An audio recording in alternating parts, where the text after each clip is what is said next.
పగడాల ప్రవీణ్ గారు మృతి మరణం చాలా బాధాకరమైంది. దాని మీద రకరకాలైనటువంటి పుకార్లు, ఊహాగానాలు వెలువడుతూ ఉన్నాయి. ఆయనదొక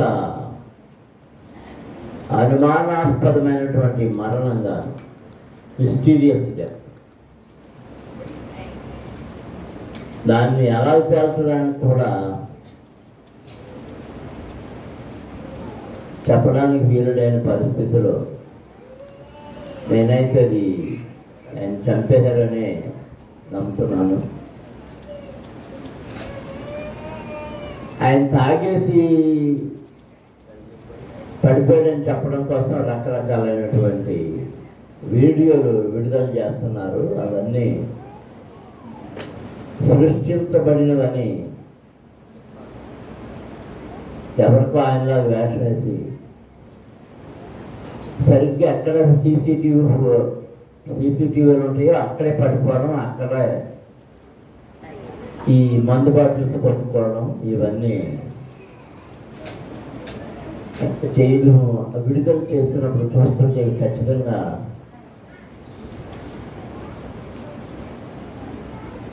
తొంభై పాళ్ళు ఎవరో చంపేసి దాన్ని ఇచ్చేస్తున్నారని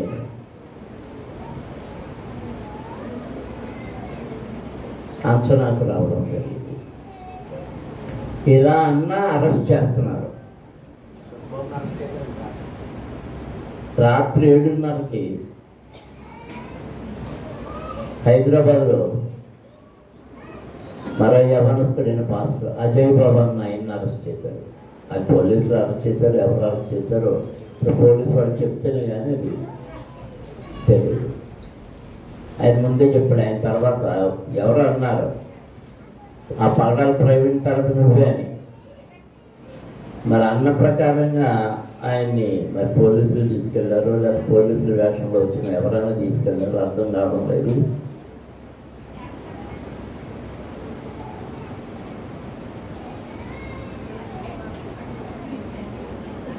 మరి వాళ్ళ కుటుంబాల కోసం ప్రార్థన చేయాలి. ఒకవేళ పోలీసులు తీసుకెళ్తుంటే వారు విడుదల చేసేటట్లు ప్రార్థన చేయాలి. చిన్న పిల్లలు, ఇంకా పగడాల ప్రవీణ్ గారికి ఎదిగిన పిల్లలు. ఈ అజయ్ బాబు అనే అతనికి చాలా చిన్న పిల్లలు, చెప్పుకున్న పిల్లలు.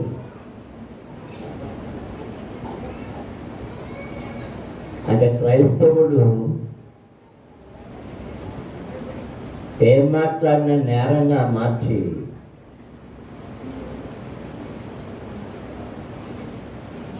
క్రైస్తవ్యం రూపుమాపాలని కొంతమంది ఆలోచన చేస్తున్నారు.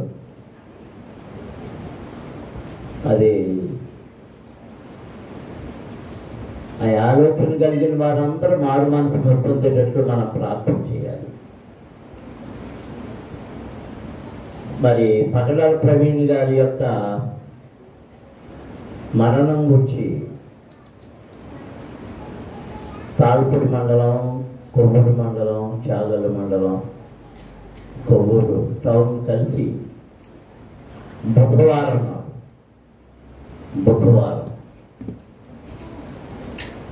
9 గంటలకు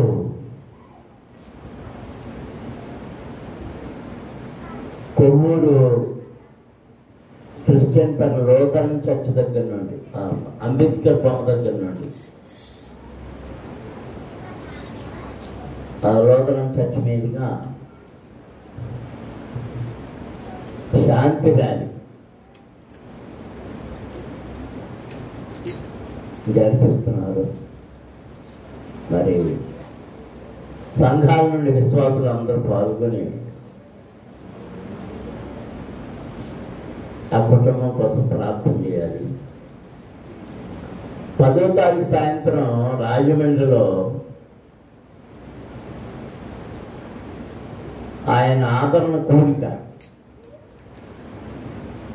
ఆ హార్దిక్ ఫ్యాక్టరీ దగ్గర ఎక్కడో జరుగుతుందట. మరి ఆయన భార్య పిల్లలు కూడా వస్తారంటున్నారు. దానికి కూడా పాల్గొగలిగిన వాళ్ళు పాల్గొవచ్చు. మరి అది రాత్రి సమయం కనుక ప్రయాణ సౌకర్యాలు చూసుకొని ఎవరికి వారే వెళ్ళాలి. అంటే మనకి వాట్సాప్లో వచ్చిన సమాచారమే తప్ప పాల్గొమని ఎవరు చెప్పలేదు. అయితే కొవ్వూరు దానికి మాత్రం మన సంఘం నుండి ఖచ్చితంగా దాంట్లో పాల్పొంది ఆ కుటుంబం కొరకు ప్రార్థన చేయాలని మీ అందరికీ తెలియజేస్తున్నాను. సిద్ధపడండి. బుధవారం ఉదయం 9 గంటలకల్లా కొవ్వూరు చేసుకోవాలి. మీకు కూడా మీ వాటర్ బాటిల్స్ తెచ్చుకోండి, మంచినీళ్ళు. అక్కడ దొరుకుతాయి మంచినీళ్ళు అంటే ఆళ్ళకి ఇళ్ళకి పరుగులు వేస్తారు. ఎవరి జాగ్రత్తలో వాళ్ళు రావడం మంచిది. బహుశా భోజనాలు ఉంటాయి కానీ ఎంతమందికి భోజనాలు దొరుకుతుంది మీ కండ బలాన్ని బట్టి ఉంటుంది.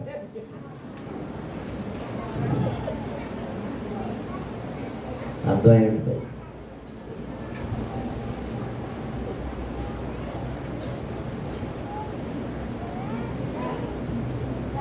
లేదా తల 100 రూపాయలు జేబులో పెట్టుకోండి. అక్కడ చౌదరి మెస్ ఉంది. మా అబ్బాయి ఫ్రెండే అతను అక్కడ రాడు. కయాలేసి ఆఫీస్ దగ్గర, ఆర్టీ ఆఫీస్ దగ్గరగా ఫ్రీగా ఫ్రెండ్ మానందుకు ఇంకో 10 రూపాయలు ఎక్కువ పడినా ఏం.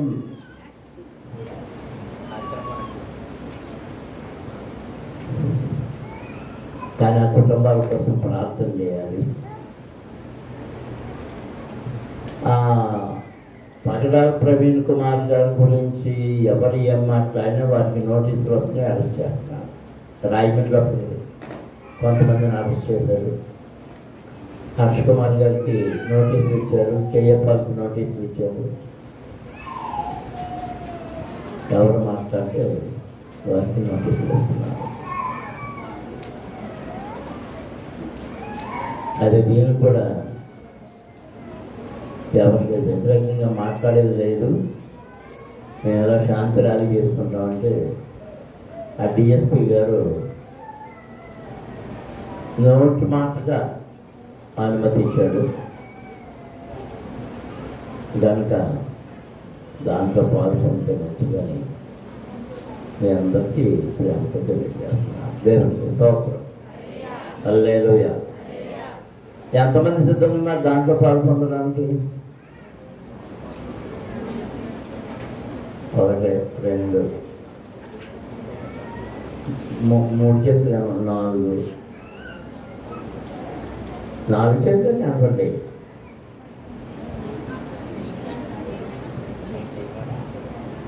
ఒక కాకి చచ్చిపోతే ఆ కాకులన్నిటికీ కబురు ఎవరు చెప్పారంటే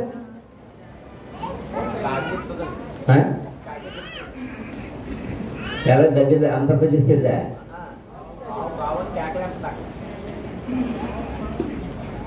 దానికి కాకులు ఏమంటారు? అమ్మో ఈ బాబు ఎవరు చచ్చిపోయారు అనగానే కాకులన్నీ వచ్చి ఎవరు అంటే ఎవరు? అది కాకండి.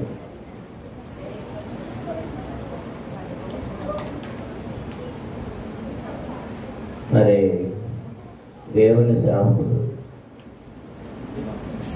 విచారకరమైంది. మామూలు వేరే విధంగా ఉండుంటే ఎంత విచారం కలగకపోను కానీ అంటే విచారమే.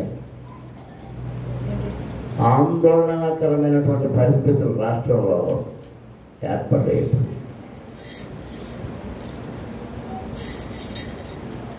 చర్చిస్తానా ఏమన్నా చర్చిస్తానా? మీరు ముగ్గురికే వచ్చింది రైట్ సమాధానాలు చెప్పిన వాళ్ళు. మరి పోయిన ఆదివారం లేవు చదివిన వాళ్ళు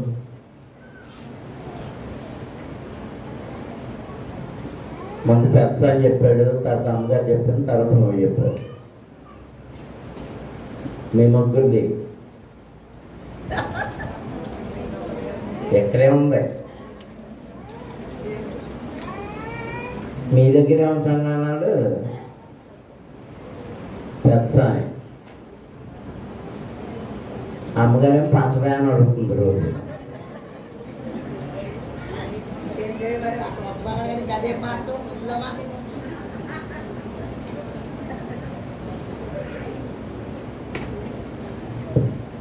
దేవుని వాక్యాన్ని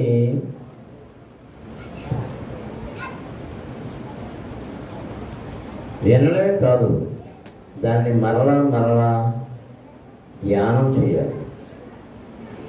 మనం మిమ్మల్ని ఆ ప్రశ్న వేయడం ధ్యానం చేస్తారని. అక్షరంగా ధ్యానం చేస్తారు. చదివిన వాళ్ళు పరిగెత్తుకెళ్ళి చదివిన వాళ్ళు అర్థం. ఎందుకంటే మరుసటి రోజు వచ్చేసాను నా దగ్గరికి. అయితే మీకు వెసులుబాటు ఇచ్చారు. ఆ వెసులుబాటునేమో పాత్రమ్మ గారు ఉపయోగించుకుంటారు. మీరు ఎవరిని అడుగుతారో అడుక్కోండి అన్నానుగా. కూతుర్ని అడిగింది. అప్పుడు అసలు గిఫ్ట్ ఎవరికి వెళ్ళాలి? నీకు సమాధానం అందించిన కూతురుకి అందుతుంది.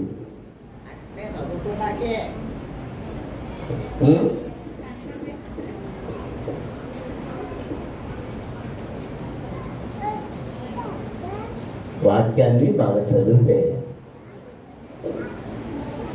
అది మీ హృదయాల్లో స్థిరపడుతుంది. తెలుసుకోవడం కోసం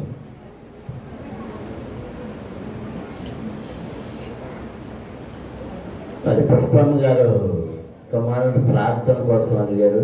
చెప్తాను తారీఖు. ఈ నెల 28ని మన మాధవి ప్రార్థన వాళ్ళ అత్తారింటి దగ్గర చిరుపు మాధవి. ఇది రాలేదా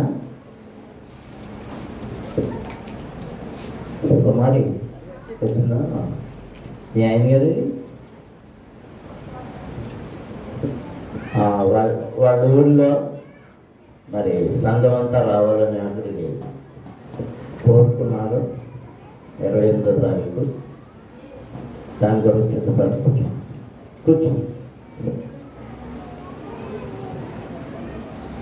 30వ తారీఖు ఏమో పెద్దపంలో వివాహ విందు.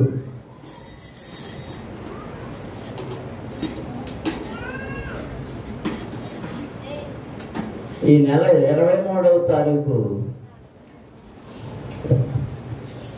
ఆత్రేయపురంలో సభలో వాక్యం చెప్పడానికి ఆహ్వానించబడ్డాను. దేవుడు అక్కడ తన ఆత్మచేతనను నింపి వాడుకునేటట్లుగా ప్రార్థన చేయండి.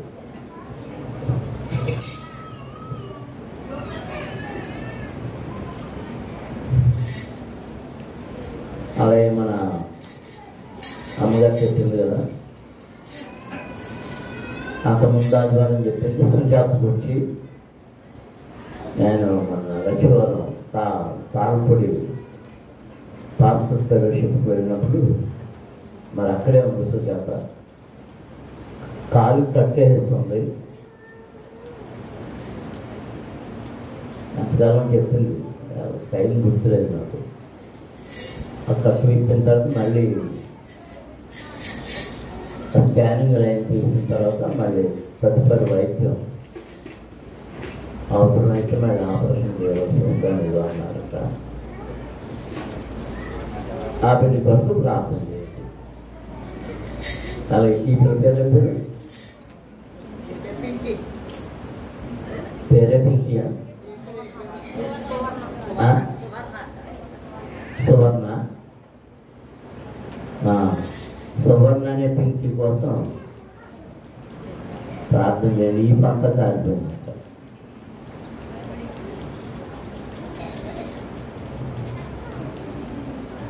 మరి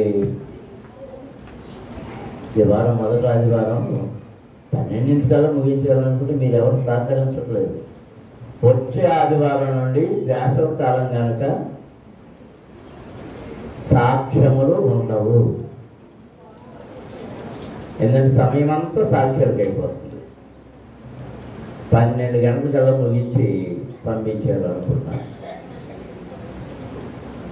ప్రాముఖ్యమైనటువంటి హెచ్చరిక,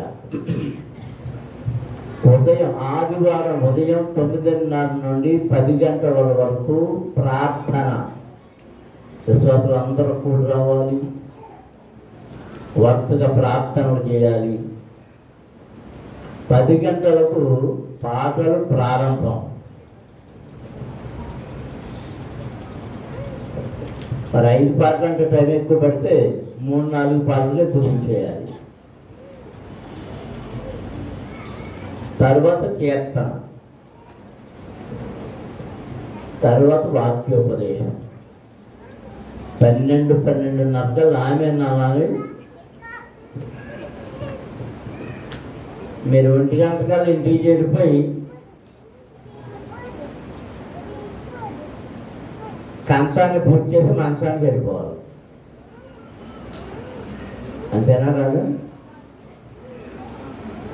కంచాన్ని వేసేసి మంచాన్ని నెయ్యాలి. ఇదంతా అలాగే వారు కంచం వేసి మంచం వేసుకెళ్ళారు. కనుక సమయాన్ని గుర్తుపెట్టుకొని ఆదివారం అన్ని పనులు పెట్టుకోవడం కాదు, శనివారం అన్ని పనులు ముగించుకొని ఆదివారం ఆరాధన సిద్ధపడాలి.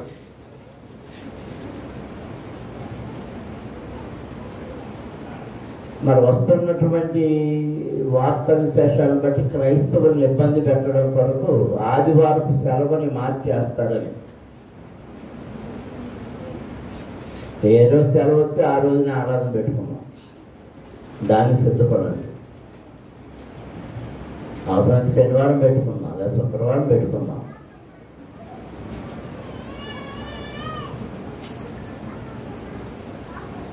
ఈ ఆదివారం, సోమవారం, మంగళవారం కూడా మానవులు నిర్ణయించిన రోజులే కానీ దేవుని లెక్క ప్రకారం అయితే విశ్రాంతి దినం ఇది కాదు. దానికి ఇవన్నీ లెక్క తప్పి చేస్తున్నారు కనుక దేవుడు పంపించేటటువంటి ఆ డైరెక్షన్స్ మార్చడం కోసం ఆయన చేస్తున్నాడని నమ్ముతున్నాను. మరి పోయిన వారంలో చెప్పను లేదు, భూకంపం వచ్చి కొన్ని వేల మంది చనిపోయారని. మరి ఇబ్బందుల్లో ఉన్నటువంటి కుటుంబాల కోసం ప్రార్థన చేయండి. వాళ్ళకి సహాయ సహకారాలు అవసరం. బిల్డింగ్స్, పెద్ద పెద్ద బిల్డింగ్స్ అలా కూలిపోయి, ఆ బిల్డింగ్స్ ఎంతమంది, ఎన్ని వేల మంది ఉంటారు. రోడ్లు పగిలిపోయాయి.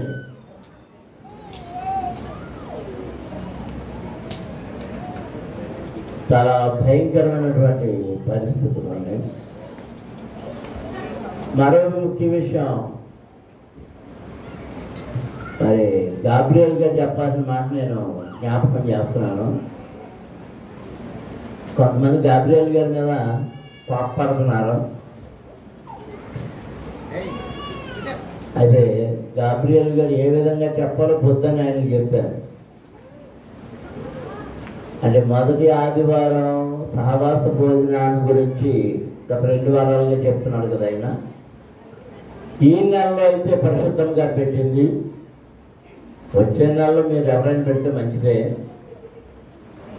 అలా కాకుండా మనమే చేసుకోవాల్సి వస్తే ఖర్చులు ఏంటి అనేది మీకు అర్థం అవ్వాలి. బియ్యం అయితే మీరు తీసుకొచ్చిన బియ్యమే వండేయచ్చు, దాని కొరకు ప్రత్యేకంగా తెమ్మని చెప్పక్కర్లే. గ్యాస్ బండ కొనాలి, అది ఊరికి మనకి ఎవరే ఉండదు. అలాగే కూరగాయలు, కూర సామాగ్రి, కూర వండడానికి నూనె కావాలా వద్దా? కూర వండితే ఎంతమందికి వచ్చాయి కదా, కూర వండే ఆడవాళ్ళు ఎంతమంది ఉన్నారు కదా, మరి మాట్లాడుకోలేదు, అన్నం వచ్చింది. కూరకి ఏం కావాలి? అన్నీ అంటే నేను అన్నీ అంటే ఎండి బంగారం అయ్యే కాబోలు అనుకుంటున్నాను. కూరగాయలు, నూనె, చింతపండు, ఉల్లిపాయలు, పచ్చిమిరపకాయలు కావాలా వద్దా? కారం కావాలా వద్దా? సాంబార్ కావాలా వద్దా? అందులో పప్పు కావాలా వద్దా? అవన్నీ కొన్నాను. అంటే వెచ్చాలు. ఈ వెచ్చాలు కొనడానికి అవసరం కనుక దాని గురించి అడుగుతున్నారు. మరి చాలా తక్కువ మంది ఇచ్చారని చెప్పారు. సరే, మీరు ఇష్టపూర్వకంగా ఇచ్చింది ఆశీర్వాదకరం. బలవంతంగా ఇచ్చేది మీకు ఆశీర్వాదం లేదు. ఉత్సాహముగా ఇచ్చేవారిని దేవుడు దీవించును. ఉత్సాహంగా ఇచ్చేవారు అంటే సంతోషంగా ఇచ్చేవారు కనుక దేవునికి మీ అందరం సహవాస భోజనం అయినప్పటికీ అందరూ కలిసి తింటారు కనుక ఎవరికో ఇవ్వడం కాదు. అమెరికా దేశంలో ఉన్న సహవాస భోజనాలు ఎలా దొరుకుతాయి అంటే ఎవరు తేగలిగింది అది తెస్తారు. మనకు భోజనం అయ్యి కాదు కదా, మనం తినేయో అవి వండుకొని తెస్తారు. బిస్కెట్లు తెచ్చేవాళ్ళు బిస్కెట్లు తెస్తారు, చికెన్ తెచ్చేవాళ్ళు చికెన్ తెస్తారు, మటన్ తెచ్చేవాళ్ళు మటన్ తెస్తారు. మటన్ అంటే బీఫ్, అలా రకరకాలు అవన్నీ తెచ్చే ప్లేట్లు అక్కడ పెట్టేస్తారు. మనం ఏం చేస్తామంటే అన్నీ వేసుకుంటాం. అన్నీ తినకపోయినా వేసుకుని పాడు చేస్తాం. అలా కాదు, వాళ్ళు తినేది మాత్రం పెట్టుకుని తిని వెళ్తారు. మీరు అలా అన్నాలు ఇంటి దగ్గర వండేసి పట్టుకొచ్చినా పర్వాలేదు, కూర వండేసి పట్టుకొచ్చినా పర్వాలేదు. సహవాస భోజనానికి మీ వంతుగా నిశ్చయంగా లేదు వండి చేస్తుందంట.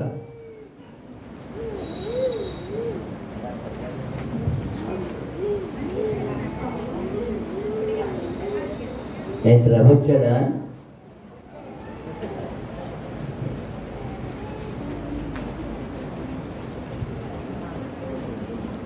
అలాగా మీరు ఇష్టపూర్వకంగా ఏమైనా పదార్థాలు వండుకు తెచ్చినా అరిసెలు తెచ్చేవాళ్ళు అరిసెలు తేవచ్చు, పాపములు తెచ్చేవాళ్ళు పాపములు తేవచ్చు, మాంసం కూర తెచ్చేవాళ్ళు మాంసం కూర, చేపల కూర తెచ్చేవాళ్ళు చేపల కూర, ఎండు చేపల కూర, వంకాయ కూర, బీరకాయ కూర, దొండకాయ కూర, కాకరకాయ కూర, మీరు ఏవైనా తేవచ్చు. అది గమనించుకోవాలి. దాన్ని సహవాస భోజనం అంటారు. సహవాసంగా అందరూ కూర్చొని కలిసి భోజనం చేయాలి. దాని కొరకు కనుక మరి విసుక్కోవాల్సిన పని లేదు, ఎవరిని బాధాకరమైన మాటలు మాట్లాడవలసిన పని లేదు.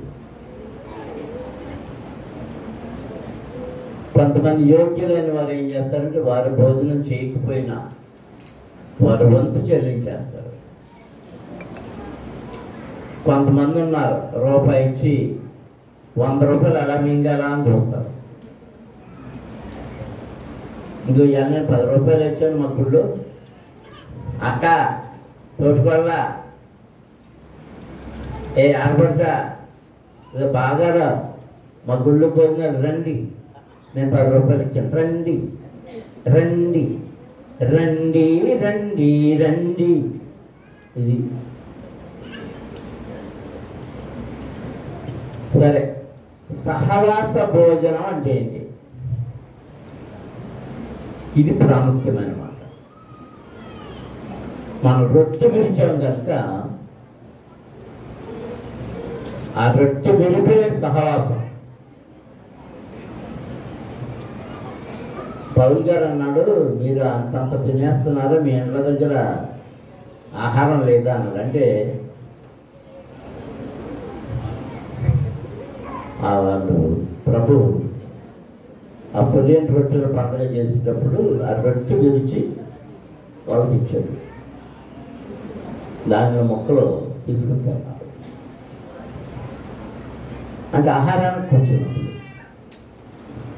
కనుక ఇక్కడ సరిపడిన ఆహారం తింటే చిన్న మొక్క తిన్నాం కనుక అందరం కలిసి నేను తినే ఆ భోజనమే ఆయన శరీరం అంటూ తినాలి. అది గుర్తు పెట్టుకోండి.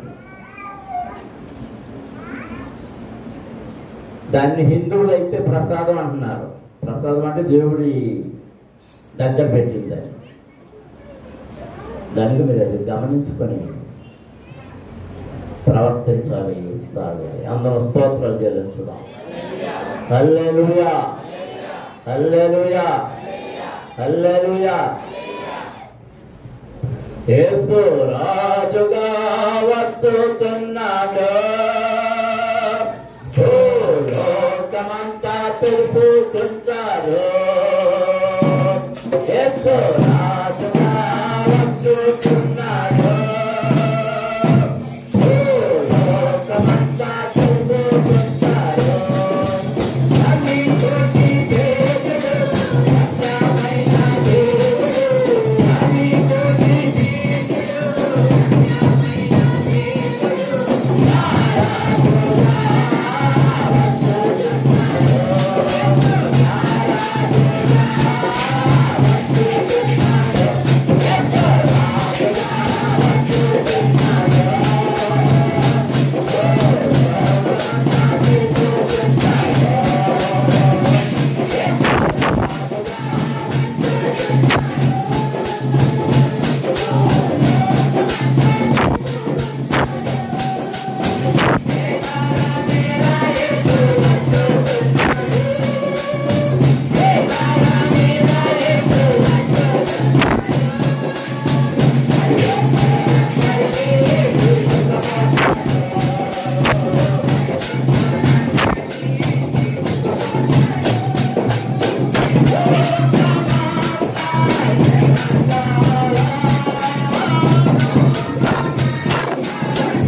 దేవుని పిల్లలారా, వాక్యంలోనికి వెళ్లే ముందు మరో సంగతి.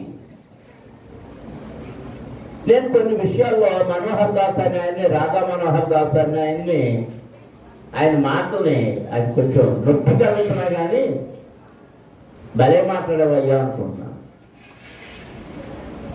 మనకు బుద్ధి లేనప్పుడు బుద్ధి చెప్పడానికి దేవుడు అలాంటి వాళ్ళని పంపిస్తాడు. ఆయన ఒక అతనితో మాట్లాడుతూ, క్రైస్తవుడు అనబడినవాడు,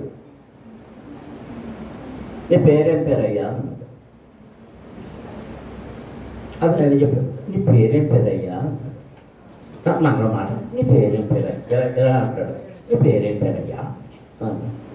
వెంకటేశ్వరరావు. వెంకటేశ్వరరావు వెంకటేశ్వరరావు ఆ ఏసన్నవాడికి ఆ భక్తికి పేరు పెట్టుకుంటే రాలేదు. నువ్వు ఏ పేరు పెట్టుకున్నా? మా దేవుడి పేరు పెట్టుకున్నా. ఎవరి వల్ల అవమానం పడ్డాడు దేవుడు? చెప్పండి. అన్యుడా? అన్యుడా? పేరు మార్చు రాధమానోహర్ దాస్ వల్ల పేరు మార్చుకోలేదు చూడు, నీ వల్ల. నీ వల్ల reverend Venkateswararao, bishop Venkateswararao, bishop Durga Prasad Baba. అంటే దేవాది దేవుణ్ణి పేరు పెట్టలేని చవక సన్నాసి అనిపించాం. అప్పుడు అలాగే మాట్లాడుతున్నాడు. ఇంకా కొన్ని ప్రశ్నలు వేస్తున్నాడు. ఇప్పుడు నేను ప్రశ్న వేస్తాను. ఈ పాట పాడాను కదా, ఈ పాట పాడాను కదా, 4 చరణం మళ్ళీ పాడతాం. ఈ లోక దేవతలన్నీ ఆయన ముందారా, ఈ లోక దేవతలన్నీ ఆయన ముందారా,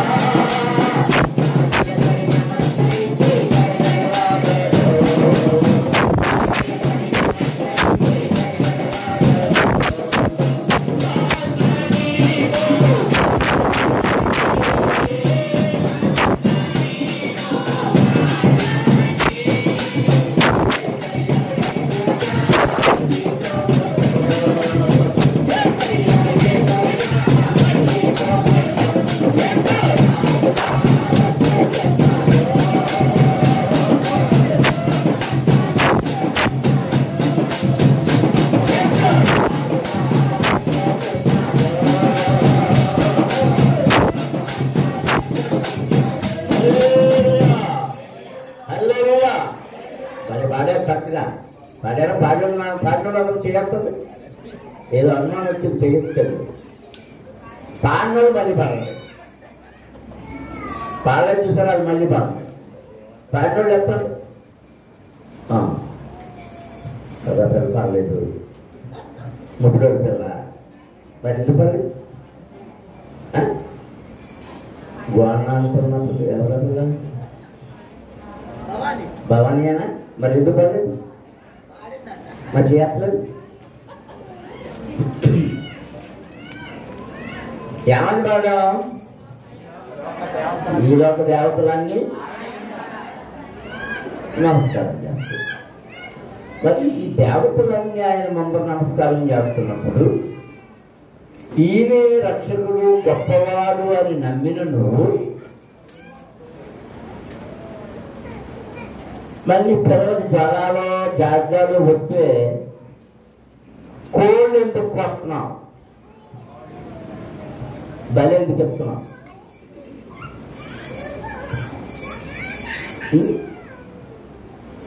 ఎవరికి? బోర్ వేయించుకుంటే ఖచ్చితంగా ఏమిస్తున్నారు? ఏ బలి? కోడ, మేక.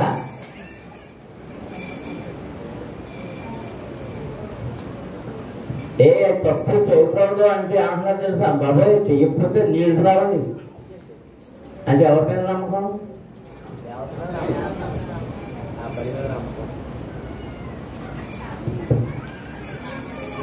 జాగ్రత్త. రక్షణ పొందిన నీవు రక్షణ పొందితే, రక్షణ పొందిన వారు ఎంతమంది ఉన్నారు చేయండి.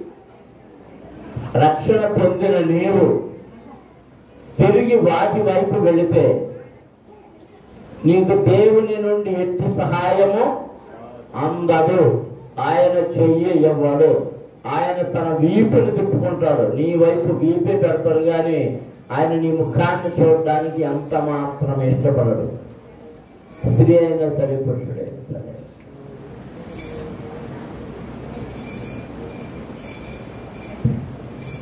ఒక్క బావిలో నుండి మంచి నీరు, చేదు నీరు రాదు.